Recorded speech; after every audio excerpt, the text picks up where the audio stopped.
బాగుంది. రామ్ చరణ్ యాక్టింగ్ ఎరగదీశాడు. ఎమోషనల్గా బాగా కనెక్ట్ అవుతారు జనాలు. చాలా బాగుంది. మొత్తంలో హైలైట్ పాయింట్స్ అంటే ఎమోషనల్లీ గ్రిప్పింగ్గా ఉంది. ఫస్ట్ నుంచి మధ్యలో కొంచెం స్లో డౌన్ అయినా కానీ రామ్ చరణ్ యాక్టింగ్ బాగా ఎరగదీశాడు. అంటే స్టోరీలో ఇంతకు ముందు ఇచ్చిన హైప్ ఇప్పుడు కనిపిస్తలేదు థియేటర్లో అంటున్నారు. లేదు ఈ సినిమా అయితే కొంచెం బాగా గ్రిప్పింగ్గానే ఉంది. అలా అనవసరంగా ఏదో లాగిచ్చాలని లేదు. సినిమా అయితే చాలా బాగుంది. రామ్ చరణ్ గారి యాక్టింగ్ లెవెల్స్, ఎనర్జీ లెవెల్స్ ఎట్లా? బీభత్సంగా ఉంది. రంగస్థలం మించుంది. ఇంతకుముందు మూవీస్ కంటే మించుంది. డాన్స్ కానీ మొత్తం ఓవరాల్గా రామ్ చరణ్ పర్ఫార్మెన్స్ మొత్తం రామ్ చరణ్. అంటే బుచ్చిబాబు గారి మ్యాజిక్ ఈ సినిమాలో కనిపించిందా? నాకు ఉప్పెన అంత యావరేజ్గా నచ్చింది. బట్ ఈ సినిమా అయితే నేను ఎక్స్పెక్ట్ చేయలేదు. ఎక్స్పెక్ట్ చేసిన దానికంటే బాగుంది. అంటే సెకండ్ హాఫ్లో కొంచెం లాగ్ అనిపించింది. లేదు ఫస్ట్ హాఫే కొంచెం హీరోయిన్ ఎపిసోడ్ అక్కడ కొంచెం స్లో అవుతుంది. కానీ సెకండ్ హాఫ్ మాత్రం దుమ్ము లేపాడు. సెకండ్ హాఫ్ మొత్తం అనుకున్న స్టోరీకి తగ్గట్టు బాగా చేశాడు సెకండ్ హాఫ్.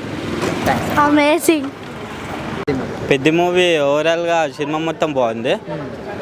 స్టార్టింగ్ నుంచి లాస్ట్ వరకు సినిమా మొత్తం హైలైట్.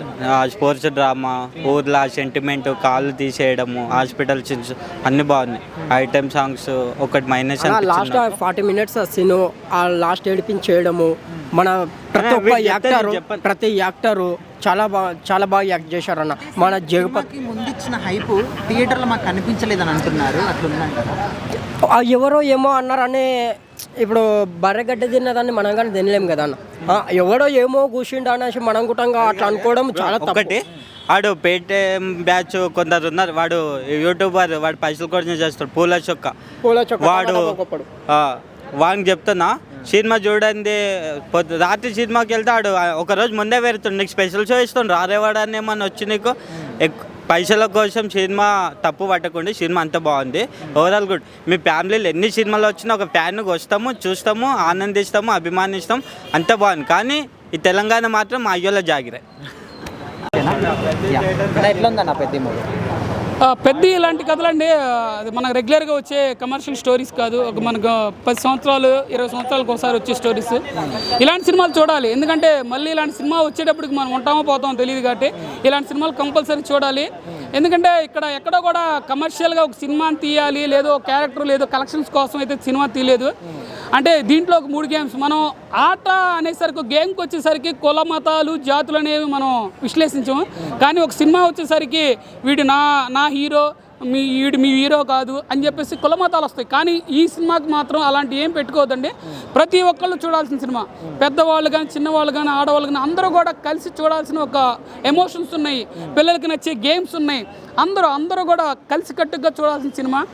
అంటే దీంట్లో ఉండదు ఒకటి, మనం అందరం ఒక ఏకతాటిపైకి వచ్చేది 2 సందర్భాలు. ఒకసారి యుద్ధం జరిగే ముందు, ఒకసారి ఆట ఆడే ముందు ఏంది. కానీ ఆటలో నేను ఆడే అనుకుంటున్నారు మీరందరూ, కానీ ఆటలో నేను పోరాడాను అంటారు. ఇలాంటి ఎన్నో డైలాగ్స్. ఏది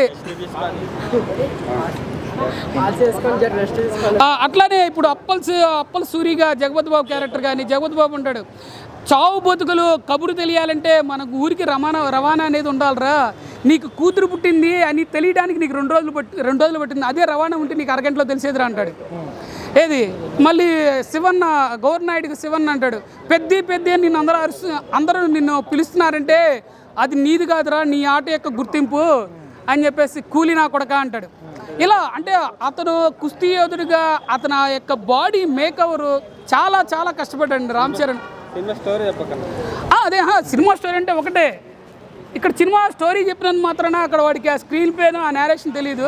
ఒకటి సినిమా స్టోరీ అంటే ఏంది, ఒక ఊరుగా పేరు కానీ, ఒక గుర్తింపు కానీ ఒక లేని దానికి రైల్వే స్టేషన్ తీసుకురావడమే ఇక్కడ మెయిన్ టెన్షన్. దాని చుట్టూ ఈ యొక్క క్యారెక్టర్స్ని నేరేట్ చేశాడు బుచ్చిబాబు.